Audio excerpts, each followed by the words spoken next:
İyi günler arkadaşlar, kanalımıza hoş geldiniz.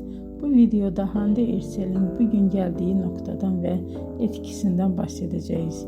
Hande Erçel yıllar içinde yalnızca başarılı bir oyuncu değil, aynı zamanda güçlü bir marka haline geldi.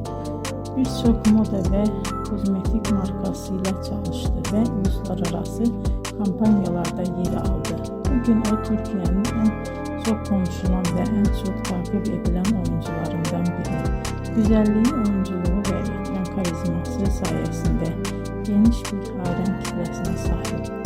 Hande Erçel'in hikayesi bize şunu gösteriyor. Bazen küçük bir şehirde başlayan bir hayal doğru adımlar ve çok çalışmayla dünya çapında bir başarıya dönüşebilir. Bugünkü videomuzun sonuna geldik. İzlediğiniz için teşekkür ederim. Kanalı takip etmeyi unutmayın ve bir sonraki videoda görüşmek üzere. Hoşça kalın.